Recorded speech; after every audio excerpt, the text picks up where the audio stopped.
ನಗರದಲ್ಲಿ ಮತ್ತೊಂದು ಬೃಹತ್ ಮರ ಧರಶಾಹಿಯಾಗಿದೆ. ಮರ ಬೀಳುವಾಗ ಭಾರಿ ದುರಂತವೇ ತಪ್ಪಿದೆ.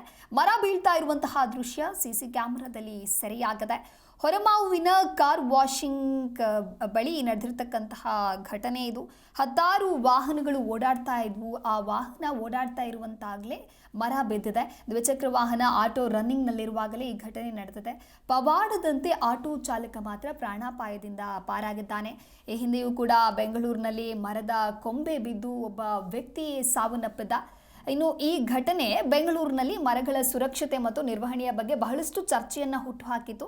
ಇನ್ನು ಅದೇ ರೀತಿಯಾಗಿ ನಗರದಲ್ಲಿ ಮತ್ತೊಂದು ಬೃಹತ್ ಮರ ಧರೆಗೆ ಉರುಳಿದೆ. ಮರ ಬೀಳ್ತಾ ಇರುವಂತಹ ದೃಶ್ಯ ಸಿಸಿ ಕ್ಯಾಮೆರಾದಲ್ಲಿಯೂ ಕೂಡ ಸರಿಯಾಗಿದೆ. ನೀವು ಕೂಡ ಆ ದೃಶ್ಯಾವಳಿಗಳನ್ನ ನೋಡ್ತಾ ಇದ್ದೀರಾ. ಇನ್ನು ವಾಹನ ಸವಾರರು ಹೋಗ್ತಾ ಇರ್ತಾರೆ, ವಾಹನದಲ್ಲಿ ಸಂಚಾರವನ್ನ ಮಾಡ್ತಾ ಇದ್ರು. ಆ ಸಂದರ್ಭದಲ್ಲಿಯೇ ಮರ ಧರೆಗೆ ಉರುಳಿದೆ. ದ್ವಿಚಕ್ರ ವಾಹನ ಹಾಗೂ ಆಟೋ ರನ್ನಿಂಗ್ನಲ್ಲಿರುತ್ತೆ. ಆದರೂ ಕೂಡ ಪವಾಡದಂತೆ ಆಟೋ ಚಾಲಕ ಪ್ರಾಣಾಪಾಯದಿಂದ ಪಾರಾಗಿದ್ದಾನೆ.